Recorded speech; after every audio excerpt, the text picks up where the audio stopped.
Hello everyone. तो कैसे हैं सभी। उम्मीद करते होंगे कि सब अच्छे होंगे और सबका टारगेट भी एकदम अच्छा चल रहा होगा और अपना सब कंसिस्टेंसी के साथ एक तरफ से अपना काम कर रहे होंगे। ठीक है। और हमारी सीरीज़ को आगे बढ़ाते हुए आज हमारी सीरीज़ का दिन है 10 और उसमें देखते हैं हम कि आज के टारगेट में क्या क्या है। ठीक है। तो सबसे पहले बात कर लेते हैं हम इंग्लिश में, जैसा कि हम रोज़ इंग्लिश से ही शुरुआत करते हैं। तो इंग्लिश में हमने कल एडजेक्टिव की क्लास 1 की थी, तो आज हमें क्लास 2 करनी है और जो 1 हमने पढ़ा था उसको रिवीजन करना है। ठीक है। वो आप भूलेंगे नहीं, साथ के साथ करते चलेंगे। दूसरा है सिनोनिम्स, वही 25 करने, ईडियम 20 और OWS 15। ओके, ये करनी है तीनों चीज़ें। और एक पैसेज रीडिंग इंग्लिश माध्यम ऐप से। ओके, ये सारी चीज़ें आज आपको इंग्लिश में करनी है। और अब बात कर लेते हैं मैथ की। तो मैथ में ये हमारा परसेंटेज ख़त्म हो चुका है। ठीक है। बहुत अच्छे से हमने 7-8 दिन लिए उस पर। उसके बाद हमने क्वेश्चंस की प्रैक्टिस भी की साथ में साथ, और मुझे लग रहा है सबने ऐसा ही किया होगा। और तो आज हमें एक नया चैप्टर CI यानी कंपाउंड इंटरेस्ट शुरू करना है। तो पहला ये करेंगे। दूसरा हिंदी में इसको बोलते हैं चक्रवृद्धि ब्याज। ओके। और जो हम 3 की पावर कर रहे थे 10 तक, उसके जो लास्ट में मुझे लग रहा है थोड़ी वैल्यू बढ़ी है तो कम याद हो रही हूँ, उन्हें आप रिवीजन करेंगे आज। और आज हमें एक मॉक देना है, फुल मॉक। ठीक है, परसेंटेज का, जिसमें सिर्फ परसेंटेज के जो क्वेश्चंस होंगे वो। तो पहले जैसे मतलब अगर आप 25 का देंगे तो उसमें 25 क्वेश्चंस आएंगे, लेकिन आप उसके 2-3 लगा सकते हैं क्योंकि हमें पूरा चैप्टर रिवीजन करना है। ठीक है, किस किस टाइप के, और या 25 की भी लगा सकते हैं, वो अब आप लिमिट के अनुसार, लेकिन आपको एक मॉक ज़रूरी है। ठीक है, देना। और फ्रैक्शन जो डेसिमल की वैल्यू जो फ्रैक्शन में आती है, जैसे 1/2 की जो मैंने बताई थी आपको, उसी तरीक़े से आज आपको ये फिर रिवीजन करनी है। इतना करना है मैथ में। आज मैथ में ज़्यादा नहीं है, सिर्फ इतना ही है, लेकिन आपको मॉक में टाइम लगेगा, इसलिए मैंने आज कम रखा है। ठीक है। अब ये तो बात हो गई इन दोनों की। अब बात कर लेते हैं रीजनिंग की। तो रीजनिंग में हम क्रम व्यवस्था जो हम बात कर रहे थे, वो तो आपको 20 क्वेश्चन करने हैं, अकॉर्डिंग टू कोडिंग 10, सीरीज 5। ये आपको 35 क्वेश्चन इसके करने हैं और कैलेंडर के 5, यानी 40 तो ये हो गए। ओके, ये चारों जो हम चल रहे थे उनके करने। उसके बाद एक मॉक देना है, और मॉक सेक्शनल नहीं देना है, ऑल ओवर देना है, मतलब जितने जिसमें सारी चीज़ें कवर हों, सारे मतलब चैप्टर। तो एक मॉक देना है आपको, या तो मॉक टेस्ट है या ऑनलाइन दे सकते हैं, मतलब या फिर जिससे आप पढ़ रहे हो, नहीं तो टेक्स्ट बुक सबसे अच्छा है, उसको देख सकते हैं। आपको 25 क्वेश्चंस का देखना है। ओके, ये तो रीजनिंग में हो गई। अब बात करते हैं GS की।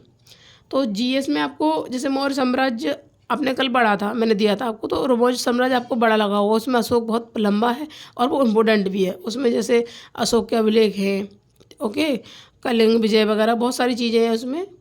तो उसके युद्ध किस किससे हुए थे, वो सारी चीज़ें तो आपको, और मौर्य साम्राज्य खुद में भी बहुत बड़ा है। मौर्य साम्राज्य मगध के मतलब कौन आया, बिंदुसार से लेके वहाँ तक सब। तो ये आपको सारी चीज़ें ना बहुत अच्छे से होना चाहिए। मतलब मौर्य साम्राज्य में तो आपको कुछ छोड़ना ही नहीं है, कुछ भी A to Z उसके बारे में आपको याद होना ही चाहिए, वो तो बहुत इम्पोर्टेंट है। और उसके बाद जो वैष्णव धर्म को आपको रिवीजन कर लेना, ये इतना वो नहीं, पर हाँ रिवीजन करना ज़रूरी है। और बौद्ध धर्म, जैन धर्म, इसको आपको दोबारा फिर जाना है, मतलब जब तक वहाँ की सारी चीज़ें आपको रिवीजन नहीं हो जाए, इसका रिवीजन छोड़ना नहीं है। ठीक है, इसलिए मैंने ये लिखा है इसमें। बौद्ध और जैन धर्म से क्वेश्चन आते ही आते हैं। ठीक है। और शास्त्रीय नृत्य जो मैंने आपको बताए थे 8 होते हैं, उनको आपको रिवीजन करना है। ये हो गया GS में। अब आज मैंने GS में कोई नया टॉपिक नहीं दिया है। नया टॉपिक क्यों नहीं दिया है, क्योंकि क्या है कि जो GS में क्या होता है, थोड़ा हमको जब हम रिवीजन करते हुए चलते हैं ना, तो चीज़ें दिमाग में बैठ जाती हैं, और तभी बैठती हैं जब हम उनको बार बार गो थ्रू करेंगे। तो आपको क्या करना है कि अब जैसे GS में ये टॉपिक इम्पोर्टेंट है, तो अभी आज डे 10 है हमारी सीरीज़ का। आज हमारे आप मतलब बहुत अच्छा है कि आप यहाँ तक आ चुके हो, मतलब आपने बहुत कुछ, ये मान लो बहुत कुछ अचीव कर लिया। अगर आपने 10 दिन लगातार पढ़ाई कर ली है ना, तो समझो अब आपको कोई रोक नहीं सकता आपको इस सीरीज़ को कंटिन्यू करने से। बस आप ऐसे ही लगे रहना।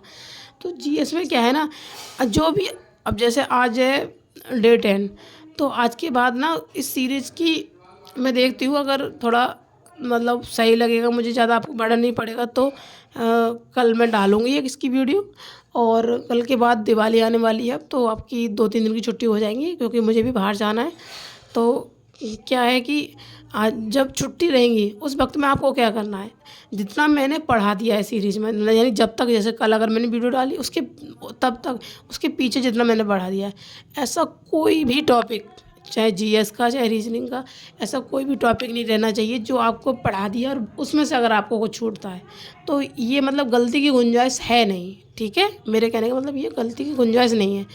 आपको इस तरीके से पढ़ाई करनी है कि जीवन में आपको एक ही बार मौका मिला है पढ़ने का। ठीक है, तो इसीलिए इस सीरीज़ को बहुत बहुत बहुत सीरियस लेके करें और अपनी कंसिस्टेंसी को तोड़े नहीं। ओके, हाँ हो सकता है कुछ चीज़ें आपसे छूट रही होंगी, लेकिन आप जैसे अगर आपसे एक दिन में कुछ टॉपिक छूट गए, कुछ नहीं हो पाए, ठीक है, तो आपको क्या करना है ना, उस टॉपिक को वहीं छोड़ देना। अगला जो मैं सीरीज़ कर रही हूँ उसको कंटिन्यू करना है, और जो आपको छूट गया है ना उसको एक्स्ट्रा टाइम में करना है।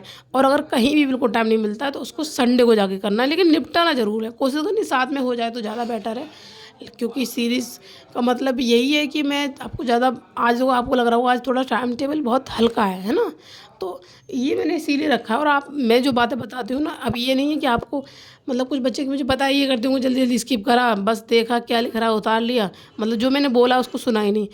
मैं बहुत सारी चीज़ें ऐसा है कि मैं लिख नहीं पाती हूँ, आपको बोल के समझा पाती हूँ। तो पहले आप सुने कि मैंने आपको बोला क्या है, ठीक है, और एक तरफ से ऐसे ही कंटिन्यू सीरीज़ को करें।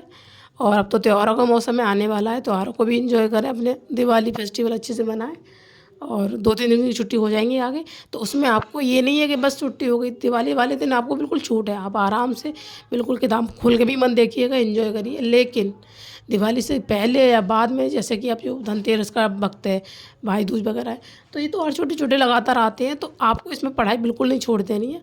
आपको जितना आपने पढ़ा है उसको रिवीजन करके आना है। उसके बाद क्योंकि लास्ट में आपको ना एक मंथली मॉक भी होगा, उसमें आपको मॉक देना है, तो कुछ चीज़ छूटनी नहीं चाहिए। ओके, तो अच्छे से आपको अपनी तैयारी रखें और अच्छे से इसको कंटिन्यू सीरीज़ को बनाएं और इन्जॉय भी करें। ठीक है, थैंक यू।